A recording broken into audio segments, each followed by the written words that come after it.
If transition services potentially provided or paid for by non-school agencies or programs will be discussed or planned during the IEP meeting, representatives of these agencies need to be invited to attend the transition IEP meeting to participate in planning discussions. However, before the outside agency representatives can be invited, parent or student consent, if the child is over the age of majority, will need to be obtained. Typically, these agencies are the Department of Rehabilitation Services, DRS, Career Tech, the Disability Service Person from the desired post-school education agency, someone from the Future Independent Living Center, or employment agency.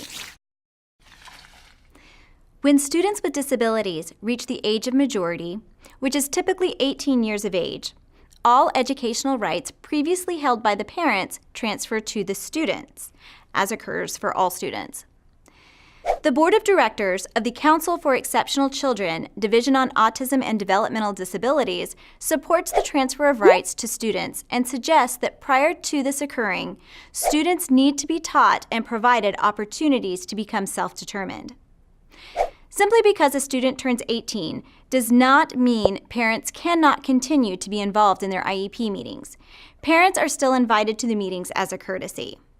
I only had one student who demanded his parents not be present at the IEP meeting because he's 18, he's a man.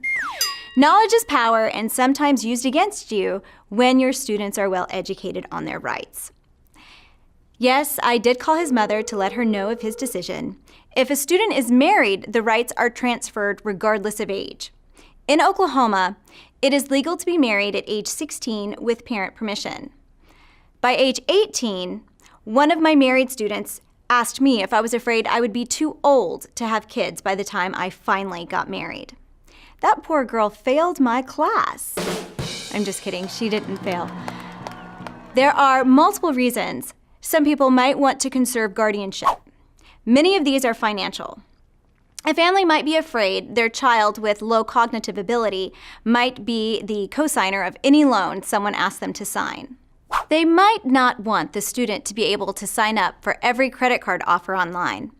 Others may not feel the student is capable of making any decisions for themselves. Conserving guardianship is a court process and can take 2 weeks or 2 years depending on the situation. This is why we must inform parents of the age of majority with plenty of notice before it happens. There are different types of guardians, and some are only granted a few rights. If guardians have been granted only a few rights, the remaining rights belong to the person with a disability. Guardians, however, cannot prevent a person from getting married or force a person to have an abortion without additional court proceedings. These regulations may seem very self-explanatory, yet disagreements have occurred between family members and schools. My husband is an attorney, and he says anyone can sue anyone else at any time. That doesn't mean they're going to win. We, as educators, need to understand what is required of us and do our jobs to the best of our ability. Can we still be taken to court for doing our best? Sure. As long as we have done our jobs, we will be okay.